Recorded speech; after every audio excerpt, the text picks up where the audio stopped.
you two weighty things. If you hold on to them, you will never go astray. The Quran and my Ahlul Bayt. My Ahlul Bayt, my Ahlul Bayt. 9th of what? 9th of Dhul Hijjah. As the people now had finished Hajj, 10th of Dhul Hijjah, people have finished Hajj. They've all gone to Mina, they've gone to Muzdalifah, they've performed all the ceremony. They all saw how Rasulullah performed. Everyone was now all going back. Everyone was now leaving. When they were leaving, they came towards Ghadir. When they came towards Ghadir, all of a sudden an announcement is made. Rasulullah has a sermon.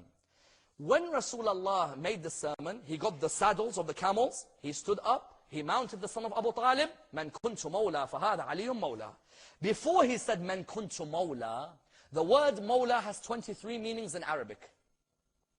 One of them is what? Friend, another is slave, another is master. In Arabic language, like in the English language, you need to put words into context. Do we agree? You have to put a word into context. Before he said, Man kuntu mawla fahada aliyum mawla, he said, Al-Nabiyyu awla bikum min anfusikum. Surah 33, verse 6. Am I the first in authority amongst you? Use this in your debates, because if you don't, you'll be finished off easily. Man kuntu mawla fahada aliyum mawla. Never mention it alone. Say before it, Al-Nabiyyu awla bil mu'minina min anfusihim. He said this line. He wanted to put the word mawla in the context of the word awla. They said, Na'am ya Rasulullah. Yes, you are the first. He then said, Man kuntu mawla, whoever I am the first in authority, now the son of Abu Talib is the first in authority. They all left Mecca. They went back to where? Medina. When they went back to Medina, Rasulullah heard rumors that certain people were not happy the son of Abu Talib were chosen.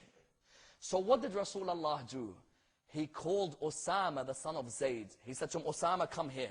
He said to him, Osama, I want you to lead an army. Where? And I tell you one thing, there is an underlying political move to this particular act. He said to him, I want you to lead an army. Where? Lead an army to fight the Romans. The Romans weren't even a threat at the time. He said to him, I want you to lead the army to avenge your father's death, because Zayd had been killed 3 years earlier. But Ya Rasulullah, why wait 3 years to avenge Zayd's death? If Zayd's death was that important, why wait 3 years? Zayd died in the 8th year of Hijrah.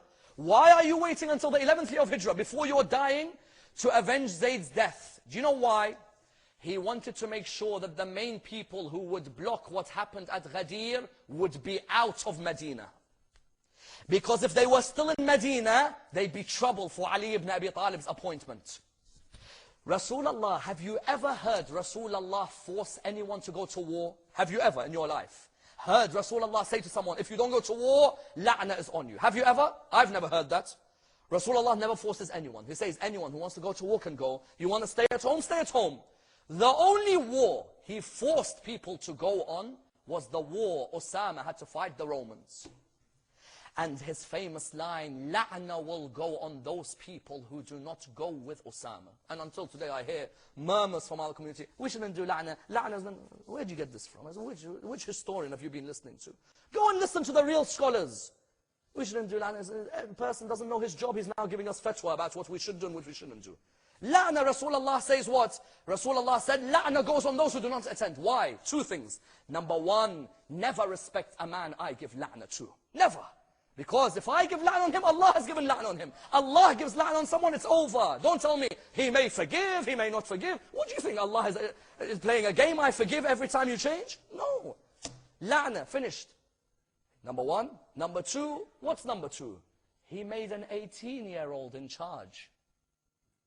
So that nobody a few days later says, a young man shouldn't be Khalifa.